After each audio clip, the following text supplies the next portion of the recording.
فلسطین اور اسرائیل کے درمیان جاری جنگ کو 13 دن پورے ہو گئے ہیں۔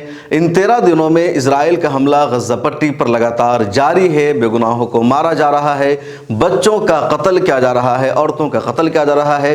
اسرائیل کی طرف سے لگاتار ہاسپٹل کو، مسجدوں کو، پانی کے ٹینکوں کو اور ضرورت کے سامانوں کو نشانہ بنایا جا رہا ہے، بڑی بڑی بلڈنگوں پر حملہ کیا جا رہا ہے۔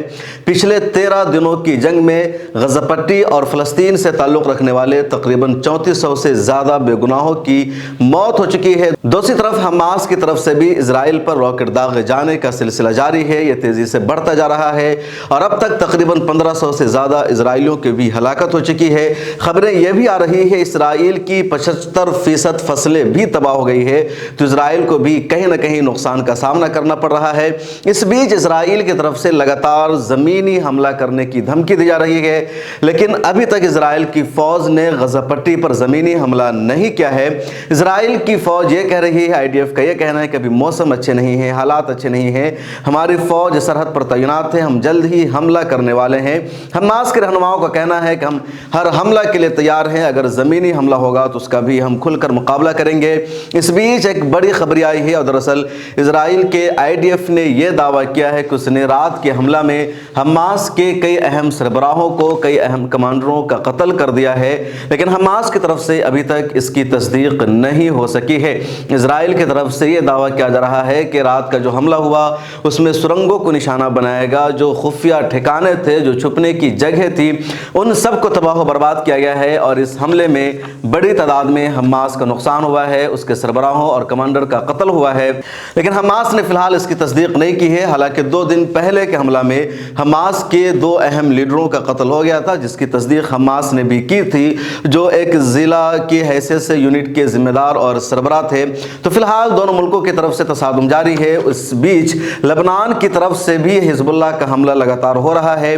ایران لگاتار اس میں حماس کے ساتھ کھڑا نظر آ رہا ہے۔ ایران کے وزیر خارجہ نے پچھلے دنوں اسماعیل ہانیہ سے جا کر قطر میں ملاقات کی تھی، اس کے بعد ترکی کے وزیر خارجہ نے فون پر ان سے بات چیت کی اور اب ملیشیا کے وزیر اعظم ڈاکٹر انور ابراہیم نے بھی قطر پہنچ کر حماس کے پولیٹیکل بیورو کے سربراہ شیخ اسماعیل ہانیہ سے ملاقات کی ہے۔ تصویر آپ اسکرین پر دیکھ سکتے ہیں۔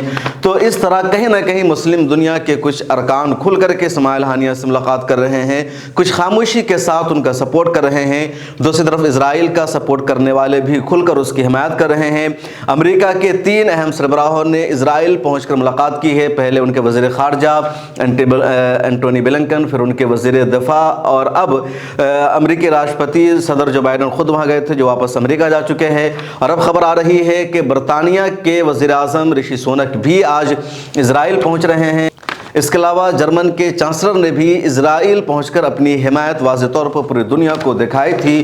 تو اسرائیل کو کھلے عام پوری دنیا کا سپورٹ مل رہا ہے، ان کو ہتھیار دیا جا رہا ہے۔ مسلم دنیا کے کچھ ممالک اوپنلی حماس کا، فلسطین کا سپورٹ کر رہے ہیں، کچھ خاموش ہیں اور کچھ واضح لفظوں میں تنقید کر رہے ہیں، دنیا پر، عالمی طاقتوں پر جنگ بندی کا دباؤ بنا رہے ہیں اور حماس کی لڑائی کو، فلسطینیوں کی لڑائی کو ان کی آزادی کی لڑائی بتا رہے ہیں اور امریکی بیانیہ کو وہ تسلیم کرنے کو تیار نہیں ہیں۔